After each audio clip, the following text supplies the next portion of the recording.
Fred, as officials continue to search wooded areas much like this one here, I spoke to that sister. It was very emotional. She's out of state, but she says she wants her brother back home in North Carolina. From the discovery of the shocking remains of an avid outdoorsman to the mystery concerning his death, here is the heartbreaking story of a camper disappearing after encountering the legendary cryptid that is Bigfoot. Whatever your faith may be, there is no denying that whoever or whatever made the earth had the most creative imagination and abilities ever. After all, how else can you explain the wonders of nature that we have been blessed with on this unbelievable planet? We as humans have been so enamored with our bright blue rock that we have been known to wander into the wild for many generations. Whether this was done in a bid to reclaim our primal urges from eras long gone, or whether it's just to admire the beauty that our Creator laid before us when the planet was created, it is certain that many people for many generations have loved exploring every corner of the planet that we can set foot on. As explorative as this may be, we have to admit that this comes with its risks. After all, there are many things that bring us to our knees when we are out there in the wild.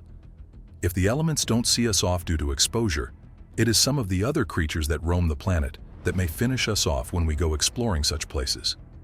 Even long after we could stake our claim as the beings on top of the food chain, we still know that when it's time to go toe-to-toe with some of the animals that are out there, we would be in serious trouble. After all, how many times have we heard stories about someone being mauled by a tiger in Maharashtra? How many times have people been hunted down by lions, leopards, or cheetahs in the Serengeti over the years?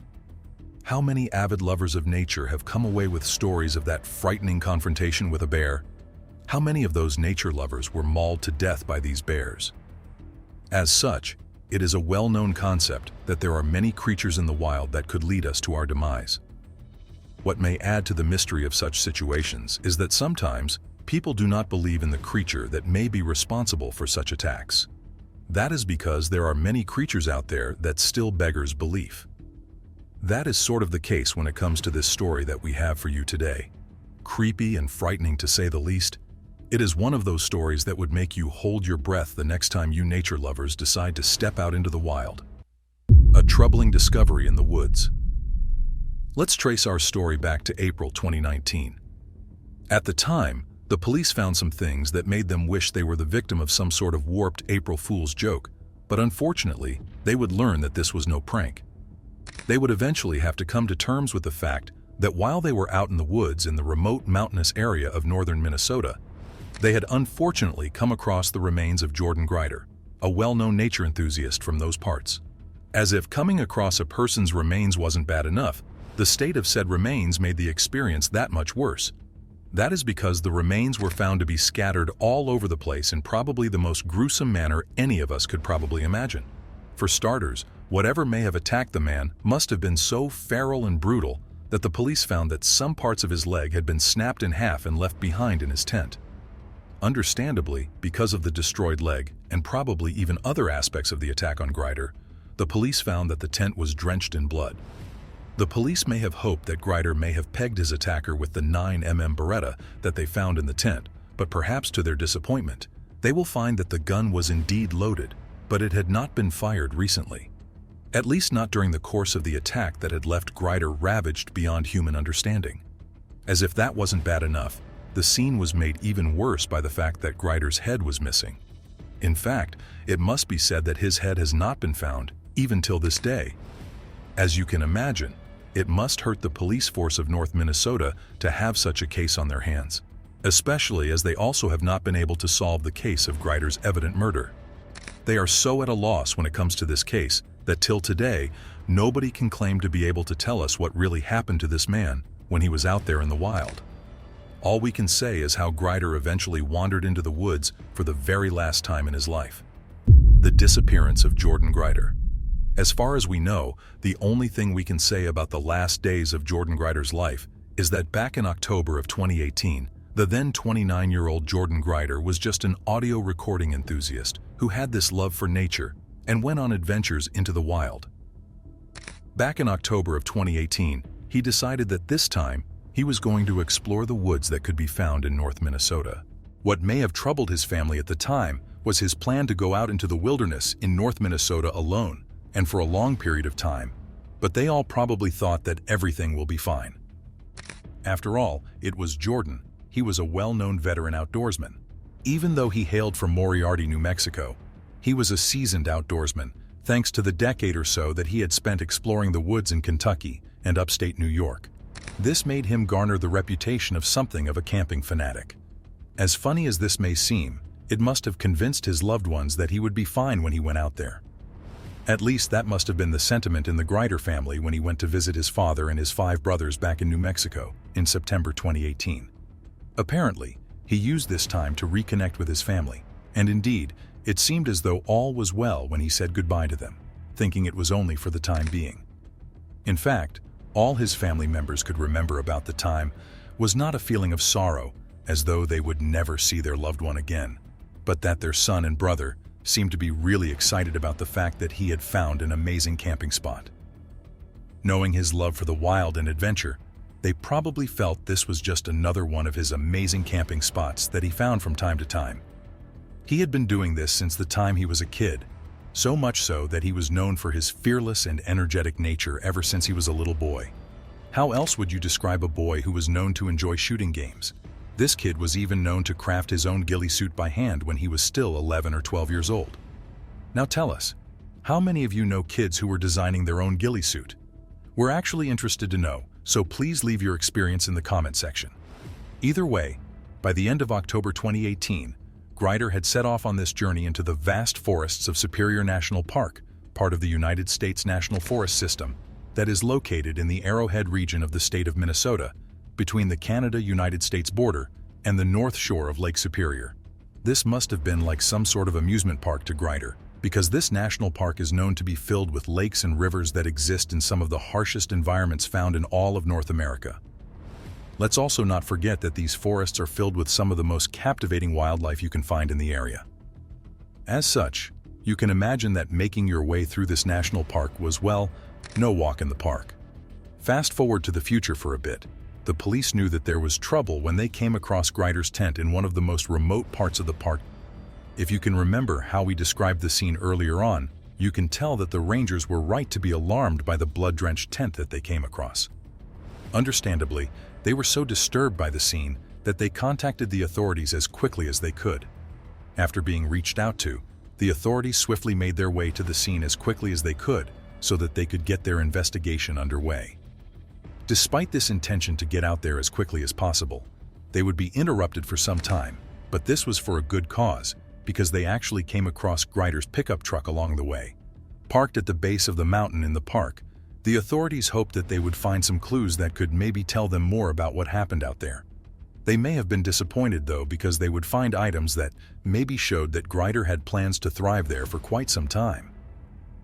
As they rifled through the black plastic bags, supplies for the winter in the pickup truck, they hoped that they would find some more answers as they made their way to the campsite. When they eventually got there, they searched around for more answers, and as such, there must have been a tinge of excitement when they came across what could prove to be their first clue. This clue came in the form of a bloody piece of fabric. Upon closer inspection, they realized that it was a torn piece of a plastic bag that was covered in blood. After searching the area, they eventually came across Grider's tent and a leather jacket that must have belonged to the unfortunate man. Looking for more answers, the authorities decided to search the inside of the tent. There, they would find the evidence of a struggle that made the rangers call to them for help. Drenched in blood, the scene was somehow made even more disturbing by the fact that Grider's personal belongings were littered all over the tent. They even took note of a bloody hammock that was found in the vicinity and the loaded handgun that was never shot. This would be all that the authorities would find in the area, and they must have been disappointed because these items or discoveries never really led to any positive leads that could tell them exactly what happened to Grider when he was out there in the wild all alone. With no other choice left to be made, the rangers and the authorities decided to hope for the best and pray that the melting of the winter snow and the arrival of spring may help them with this case. As such, a few months later in April 2019, the authorities returned to Superior National Park so that they could resume their investigation on the assumed death and disappearance of Jordan Grider. Now that the snow was all gone, the police resumed their search of the area. This proved to be a great idea, because when they searched the area, they came across several bones that probably confirmed their worst fears that Grider was truly decimated out there back in the winter. The remains included parts of Grider's body, such as his femurs, ribs, vertebrae, and other smaller fragments of the poor man's body. What may have even been stranger about these remains was that some of the femurs and other bones seemed to either be broken apart or crushed to dust. Sure, they had also found his mobile phone nearby, but the authorities seemed to be more interested in the vandalized remains, at least for the time being. Within a month, DNA examinations proved what we had all feared. These broken and crushed up bones were unfortunately the remains of Jordan Grider. As helpful as this confirmation may have been, the Grider family and the authorities were still left wanting, because they still could not determine what could have been the cause of such a violent death for Jordan Grider. Looking for more answers, the authorities decided that it may be best for them to take a look into Grider's phone. At first, they seemed to find things that were not of interest to them, as all they could find was messages to family and friends. From the texts, they were even able to tell that he seemed to be in a stable frame of mind. At least, they couldn't tell that he was scared of anything while he was still alone out there. When they turned their attention to the photos and videos that he had on his phone, they were still of the opinion that he seemed fine. All they could find was evidence that he seemed well prepared for his stay in the woods. Looking at the images and taking into consideration that this was a seasoned outdoorsman with years of experience, it was clear to them that he did not lose his life due to exposure to the elements or due to hunger. He was too ready for such challenges. With that in mind, we have only been left with speculations or theories as to how Jordan Grider met his demise when he went camping in the forests of Superior National Park in Minnesota. The theories around the disappearance of Jordan Grider. With that in mind, we're going to take a look at some of these theories. There is a theory that came from Grider's mother herself. Well aware that her son was an avid outdoorsman with more than a decade of experience, Grider's mother believed that the reason her son's death may have been so bloody that it left his tent soaked in blood was that he may have somehow cut himself so badly while he was shaving that he bled to death. This is quite possible, especially if he nicked an artery, or maybe even his jugular vein. Add the fact that he was known for shaving with a knife, and there was every chance that Grider's mother did have her Sherlock Holmes moment when she came to this conclusion. Unfortunately, Grider's mother's theory may have been put to rest by the fact that none of Grider's many knives had been exposed when they were discovered.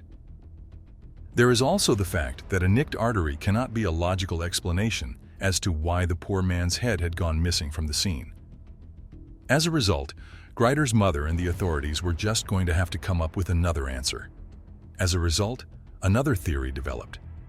This time, this theory focused on the possibility that Grider may have been descended upon by a pack of wolves.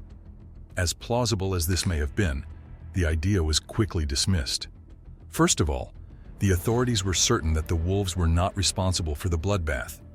Sure, Superior National Forest has the largest population of gray wolves in the lower 48 states, with approximately 300 to 400 wolves living within its boundaries, but it seems as though these wolves didn't make it to the part of the park where Grider's remains were found.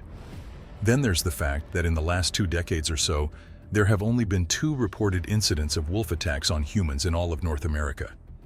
Add the fact that as an avid doorsman, Grider would know exactly how to defend himself from such wolves and even bears, and you may find that, understandably, this theory did not hold much weight to Grider's family and the authorities as well. Let's also remember that although there was a ton of blood at the scene, there wasn't any other sign of a struggle in the tent. As such, we must consider the fact that as there was an absence of a clear struggle, there was little to no chance that Grider was attacked by wild animals. Understandably, these theories and how they failed to explain things away just seem to add more mystery to the death of Grider. As such, this opened the door to even more bizarre theories. One of such bizarre theories is that maybe Grider's attacker was the legendary cryptid that is Bigfoot. Unbelievable, right? Many people have searched for Bigfoot for over a century now, maybe even more, but till today, nobody can confirm that this creature actually exists. Despite the uncertainty of the existence of the fabled creature, this theory seemed to attract more attention when a stranger found 2 videos when they took a look at Grider's social media. When he watched the first video left behind by Grider on one of his social media accounts, he found that it contained the recording of an unidentified humanoid figure. What was even more eerie about this creature was that it seemed to be hiding near Grider's campsite. Some viewers even suggested that it was lurking around Grider's campsite in a sinister manner. When he took a look at the next video, the man found that he heard this strange eerie howl that rang through the background. Although the sound was recorded, we cannot tell what was responsible for that sound. You guys listen for yourself. Maybe you can help us deduce what it was and tell us in the comment section. From what we can tell though, it seems as though the creature may have had some sort of intelligence. At the very least, it was intelligent enough to hide itself and keep itself from detection by remaining quiet enough while watching Grider. In yet another video, we witness Grider listening to this howling, probably scared out of wits. His voice on the clip seemed to suggest this fear as well. It was clear that although he had been out in the woods tons of times, he was not sure about what he was going to face. Add the fact that Grider's truck eventually showed evidence of a strange handprint on it, and you'd find that the situation was way more suspicious than it seemed. With that in mind, the only thing that seems clear about this mystery is the set of broken bones that were found on the scene, and even then, things are still as murky as ever. Looking at the state of those bones, it is clear that the attacker was powerful and agile at the same time. In an attempt to recreate what may have happened that night, the authorities theorized that Grider may have heard the creature as it was approaching his tent. Frightened, Grider probably armed himself with his gun, but somehow, the creature was able to defend himself before it took him down with such strength and speed that Grider never even got to shoot his gun or struggle with the creature. Something monstrous haunted Portlock, Alaska. An entire town fled in terror, leaving behind brutal deaths and eerie silence. For years, people vanished, their bodies found mangled, as whispers of the Nantinaq, a towering, bloodthirsty beast, spread fear. Massive footprints and strange guttural howls echoed through the dense forest, keeping everyone on edge. Let us dive into the haunting truth of a town that vanished, where the nightmare still waits in the shadows. Cannibal giants or natural phenomenon. Back in 1785, a British sailor named Nathaniel Portlock arrived with his crew. They came across an old native village, but not a single person was around. It was strange because the area was perfect for living, plenty of food, fresh water, and natural resources. Why had everyone left? Despite the mystery, the crew decided to stay. It didn't take long before things went downhill. Members began falling ill, not just with physical sickness, but also a deep, unshakable sense of fear. It didn't make sense. Whatever was happening spooked them so much they abandoned the settlement entirely. This wasn't even the first strange event tied to the area. Back in 1949, it was a pretty large community. It was a booming town. They were processing fish. They had canneries. They had a sawmill. 6 years earlier, a group of Spanish explorers had tried their luck in the same spot. Their experience was just as bizarre. They reported unexplained illnesses and were tormented by eerie sounds coming from the dense forests. The noises grew closer, night by night, and soon fear overtook the group.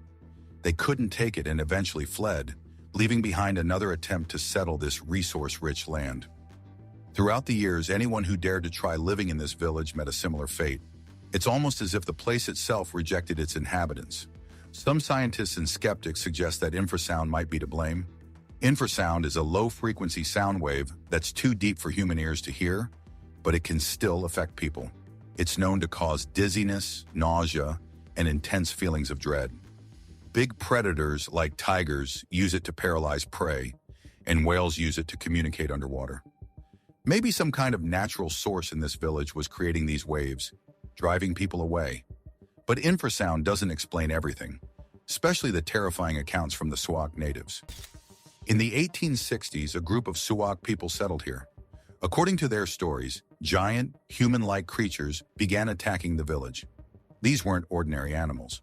They were described as towering cannibals, driven by an insatiable hunger. The creatures didn't just raid the village for food, they hunted people. The Siouxsie tried to fight back, but the attacks kept coming. Eventually, they had no choice but to abandon their homes and flee, leaving behind chilling tales of these horrifying monsters. It had a school and a post office. It probably would have been a city, if it would have kept thriving. But then people started to disappear. Just gone. Decades later, in 1921, another group gave the area a shot. This time, it was Russian Aleuts who moved in, bringing with them the technology and optimism of the modern era. They built a thriving little community with a cannery, a post office, a school, and everything else they needed to turn the settlement into a bustling town. Things seemed to be going well until strange events started up again. People began disappearing without a trace. The unsettling noises returned, and the once promising settlement quickly unraveled. By the middle of the 20th century, the village was abandoned once more. And then there are the Bigfoot sightings. Numerous people have claimed to see a massive, hairy creature lurking around the area. Could Bigfoot be the explanation for the disappearances and terror? There's no solid evidence to prove it, but the stories have only added to the site's reputation as one of the creepiest places in Alaska. For some, the idea of a giant, elusive creature roaming the forests is more plausible than infrasound or mysterious illnesses. The story doesn't end there. Over the years, rumors of violent deaths and unexplainable occurrences have only grown. Hunters and adventurers who ventured into the area often spoke of an oppressive, heavy atmosphere that made them feel watched. Some claim to find enormous footprints deep in the woods, far larger than any humans. Others describe the unnerving sensation of being followed, only to turn around and find nothing there. These accounts, whether exaggerated or not, keep the legend alive. What makes this story so compelling is the sheer number of unexplained events. If it's just a spooky legend, why do so many unrelated groups, from explorers to indigenous people to modern settlers, share such similar experiences? Is it possible that a combination of natural phenomena, like infrasound and dangerous wildlife, could explain the terror? Or is there something more sinister at work, something beyond our understanding? Another eerie detail that often gets overlooked is the role of the surrounding environment. I think what he is a demon of the forest. Portlock was cursed and Bigfoot's place and nobody goes there. The village is tucked away in a remote part of Alaska, surrounded by dense forests and rugged mountains. It's isolated, quiet, and cut off from the rest of the world. Such places often fuel imagination and fear. The wilderness is full of sounds and shadows that can play tricks on the mind. Still, that doesn't account for the physical illnesses or the mysterious disappearances. One theory suggests that the area could be home to an undiscovered predator, something ancient and territorial. This creature, whether it's the legendary Bigfoot or something else entirely, might see humans as intruders. The idea of an unknown predator isn't far-fetched. After all, there are countless animals and phenomena we've yet to fully understand. If such a predator exists, it might explain the fear, the attacks, and the footprints. Others argue that the legends are just that, legends. The stories of cannibal giants and mysterious illnesses could be exaggerated tales passed down over generations. Humans have a way of turning real events into larger-than-life myths, especially when fear is involved. Maybe the area's strange history is a mix of truth and fiction, a puzzle with pieces that don't quite fit together. Whether you're a believer in the supernatural or a skeptic searching for logical answers, one thing is certain. The story sticks with you. The abandoned village, the eerie forests, and the haunting tales make it a place of endless fascination. Even now, few dare to explore its ruins, and those who do often leave with more questions than answers. Whatever happened here, it's clear that the land holds secrets, secrets that may never be fully uncovered. What could push an entire town to its limit? The haunting of an Alaskan ghost town. The town of Portlock is one of the eeriest places you could ever hear about. This wasn't just a made-up story to scare kids. It was a real town, tucked away in a remote and shadowy part of Alaska. People didn't just pack up and leave without reason. Something sinister drove them away. Something so terrifying that the town's entire population abandoned it almost overnight. The creature that the townsfolk feared was called the Nantinnuk. Descriptions varied. Some said it was half human and half beast. Others thought it was a towering, hairy predator, unlike anything else. Whatever it was enough to send chills down anyone's spine. Back in the day, this settlement was a thriving little community. The people who lived there were cautious, though. They followed strict rules like staying indoors after dark and steering clear of the foggy woods. Everyone knew the stories about the dense forest and the dangers it hid. These weren't just tales to entertain. Bad things had happened out there, and nobody wanted to take chances. For years, these rules worked. The town remained peaceful, and life carried on. Nantino killed 36 of our ancestors in Portlock, and I don't believe it's gone away yet. It's still there. I'm giving you 40 days down there. Everything changed in 1931. That year, Andrew Kamluck, a logger, decided to head into the forest alone. He'd heard the warnings, but maybe he thought he'd be fine. He was wrong. When he didn't return, a search party went out to find him. What they discovered was horrifying.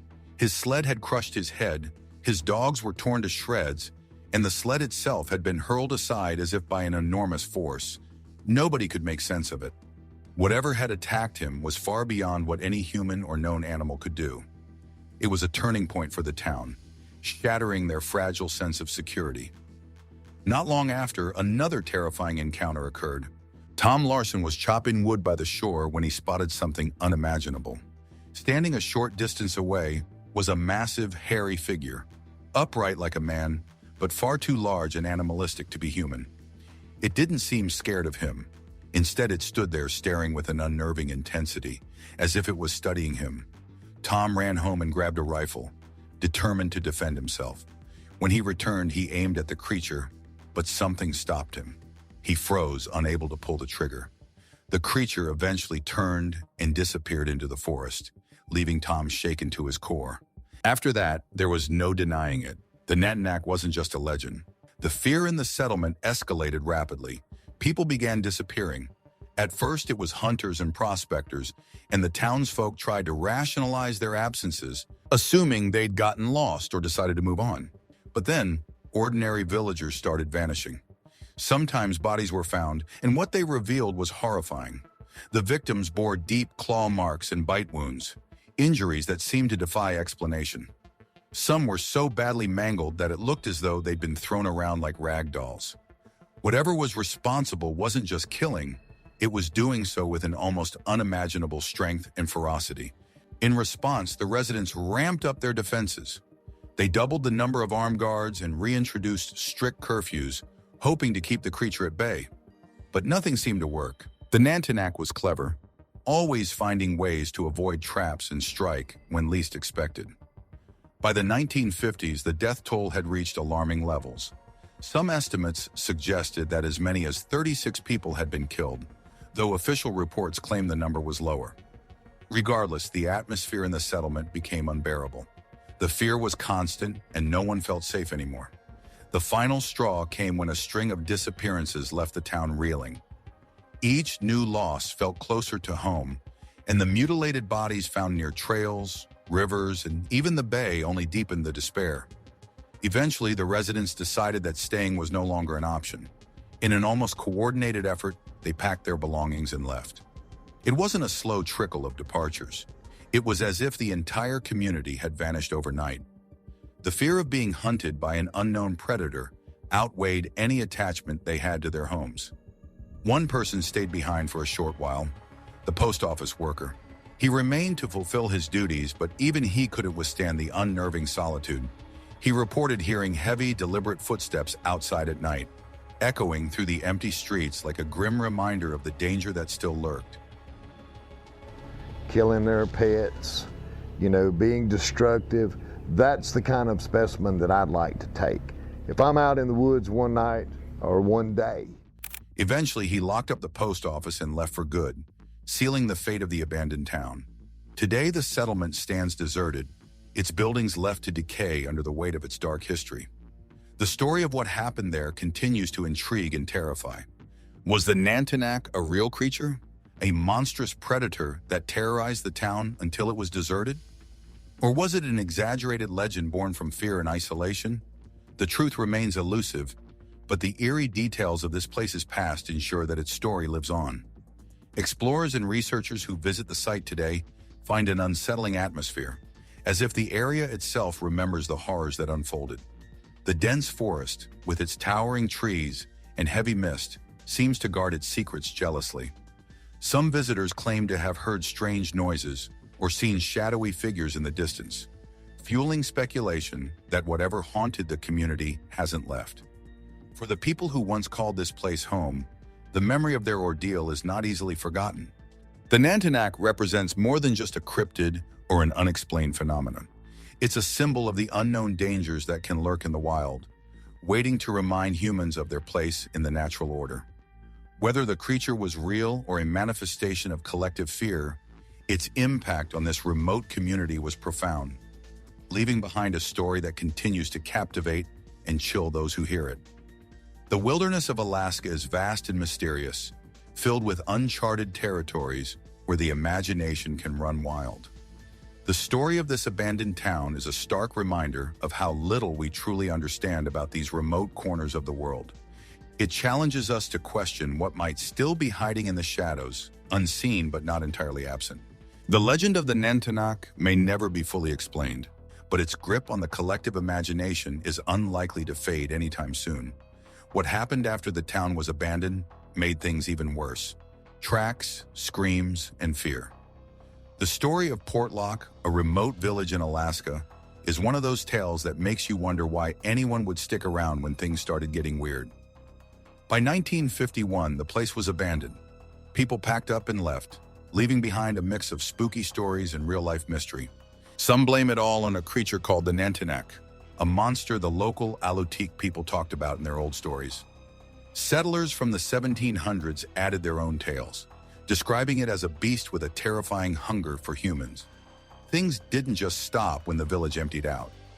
In 1969, a hunter went into the forest near the ghost town looking for goats. Instead, he found something way worse. First, he heard small noises, then heavy footsteps. He didn't wait around to find out what it was. As he ran, a blood-curdling scream echoed through the woods. He made it out alive, but let's just say he wasn't keen on going back. Fast forward to 1973. 3 hunters thought it would be a good idea to camp there during a storm. Bad move. That night, strange growls and noises surrounded their camp. The hunters swore the creature walked on 2 legs, its footsteps deliberate and heavy. They found tracks the next morning, confirming their fears. Later, another group of hunters found footprints over 1.5 feet long, too big to be human, but shaped like a person's. Following those tracks led them to a clearing where a moose had clearly lost a fight. The moose tracks just stopped, but the giant footprints kept going up the mountain. Whatever it wasn't messing around. The village's history is packed with strange events. Trees were found pulled out of the ground and shoved back in upside down. Locals blame the Nantinak, while skeptics shrugged it off as storms. Find out if Nantinak is there. And whatever you do, stay away from the woods, stay away from the forest. That's Nantinak's land. No man's land. Do not go in there. Sure, bears could explain some of the weirdness. They can stand on 2 legs and look pretty creepy. But this creature seemed too big and too smart to be a bear. One story from 1990 really sticks out. A paramedic in Anchorage was helping an older Alutiiq man who'd had a heart attack. The paramedic mentioned hunting near the abandoned village, and the man's reaction was pure terror. He grabbed the paramedic's shirt, his fear so intense it left everyone in the room unsettled. Skeptics have tried to explain away the village's grim past. They point to the dangerous jobs people had, like fishing and logging. Take Andrew Kamluck, a logger whose head was found smashed in. Maybe it was an accident, but his dogs were found torn to pieces nearby, which makes you wonder. Bears? Maybe. But something about these stories just doesn't add up. Over the years, around 30 people disappeared from the area. Some blame the wilderness, but others say the Nantinak got them. By the 1950s, the settlement had a reputation as a dangerous place, and everyone who stayed packed up and left. Sally Ash, a local, said people left for better opportunities in nearby towns. Her cousin, Melania Kale, however, insisted the villagers fled because the Nantinak was killing them. The area's reputation grew darker with every retelling of its eerie past. Hunters, fishermen, and even casual visitors shared unsettling encounters that kept the legend alive. Some described hearing unearthly howls in the distance, sounds that seemed to come from no animal they could identify. Others found bizarre claw marks on trees, sometimes reaching heights far too high for a bear. The ghostly quiet only added to the feeling that something unnatural lurked nearby. In 1976, a group of adventurers decided to explore the area, drawn by the tales of strange occurrences. What they found only deepened the mystery. Near the remains of the old village, they came across a series of structures built from massive logs, stacked and intertwined in a way that seemed almost deliberate. The adventurers couldn't decide if these formations were the work of humans, natural forces, or something else entirely. To make matters worse, they reported hearing rustling and snapping branches from the surrounding forest, as if something was watching them. Stories of missing people became a central part of the legend. The exact number of disappearances is hard to pin down, but locals have always estimated it at around 30. One chilling tale involved a group of loggers who set out to fell trees on the outskirts. Only one returned, and he was so shaken that he refused to speak about what had happened. His co-workers were never found, leaving behind only their abandoned tools and a trail of footprints that vanished into the dense forest. Skeptics often point to natural dangers like harsh weather, avalanches, and wild animals as explanations for these vanishings. But those who live there or visited frequently are quick to dismiss these theories. They argue that the disappearances and strange events were too consistent, too specific, to be written off as mere accidents. The Nantinak, they insist, was not a myth but a real threat. Even the terrain around the area seemed to carry an air of foreboding. The dense forests, towering mountains, and heavy fog that often blanketed the area created an environment where visibility was limited, and danger seemed to lurk behind every tree. Hunters and fishermen, skilled in navigating Alaska's rugged landscapes, spoke of an unease they couldn't explain. Some said it felt as if they were being watched, even when they were completely alone. One particularly strange phenomenon that continues to baffle experts involves the trees found in and around the area. Many were discovered uprooted and flipped upside down, their roots sticking up into the air. Scientists have tried to attribute this to strong winds or flooding, but locals reject these explanations. They say the trees appear to have been intentionally placed that way, as if by some enormous force. These bizarre tree formations remain one of the most tangible pieces of evidence for those who believe in the Nantinak's existence. Over time, the legend has attracted researchers, thrill seekers, and paranormal enthusiasts, all hoping to uncover the truth. Some bring advanced equipment, like thermal cameras and audio recording devices, to capture evidence of the creature. Others rely on traditional methods, listening to the stories of local elders and piecing together the oral history of the area. Despite their efforts, no concrete proof has emerged to confirm or debunk the existence of the Nantinak. While some dismiss the tales as nothing more than exaggerated folklore, others see them as cautionary lessons. The idea that an intelligent, powerful creature could exist in the wild, largely undetected, is both terrifying and fascinating. For those who believe, the Nantinak is a reminder that the natural world still holds mysteries beyond human understanding. Even now, the legend refuses to die. Elders tell people to keep quiet and stay alert when passing through the area. Some think the Nantinak might be related to giant creatures from other parts of the world, like those rumored to live in the Solomon Islands. The similarities, massive size, walking on two legs, and freakish strength, keep the speculation alive.